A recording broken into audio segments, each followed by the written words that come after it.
আজকে আমি আমার আইফোনটা এই মাটির নিচে 5 দিন রাখবো, তারপরে কি হয় মোবাইলের সাথে সেটা ভাই তোমরাও দেখতে পাবে। তো চলো স্টার্ট করে দেখ।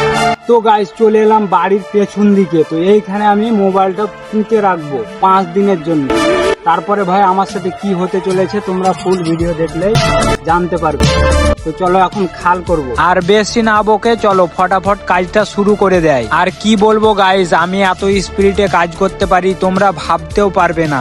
তো ভাই দেখতে পাচ্ছ খাল পুরো কমপ্লিট হয়ে গেছে। তো এখন মোবাইলটা আমি এই খালের ভিতরে বলবো, কিন্তু মোবাইলের নিচে তো কিছু দিতে হবে, তার জন্য ঘাস নিয়ে চলে এলাম। এদিকে দেখো মোবাইলটা, ভাই মোবাইল কিন্তু চালুই আছে দেখো। আর তোমরা দেখতে পাচ্ছ গাইস 1 লাখ টাকা वाला মোবাইল, এটা আইফোন ভাই, 1 নম্বর আইফোন এটা।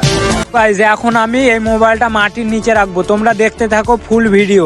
প্রথমে মোবাইলটাকে সাইলেন্স করে নিলাম। আর কি বলবো ভাই, শেষে এত ভয়ঙ্কর হতে চলেছে, কিন্তু গাইস কিছু করার নেই, তোমাদের জন্য তো একটুকু রিস্ক নিতেই হবে। তো ভাই তোমরা দেখতেই পাচ্ছ মোবাইলটা মাটির নিচে রেখে উপরে মাটি চাপা দিয়ে দিলাম। আর আমার তো অনেক ভয় করছিল, আমি ভাবছিলাম যে রাতে আবার কেউ মোবাইলটা যেন চুরি করে না নিয়ে পালায়। আর তোমাদের সবাইকে বলছি নেক্সট পার্ট দেখার জন্য অবশ্যই চ্যানেলটাকে সাবস্ক্রাইব করো। তো ভাই মাটিতে পুঁতে দিলাম। তো ভাই 5 দিন পর দেখবো মোবাইলটার অবস্থা কি হয়। তো ভাই যদি ভিডিওটা ভালো লাগে তো তোমার ভাইকে একটা লাইক করো, আর আমার চ্যানেলে যদি নতুন হয়ে থাকো তো চ্যানেলটাকে সাবস্ক্রাইব করো, আর সাবস্ক্রাইব করো অবশ্যই পার্ট 2 দেখার জন্য।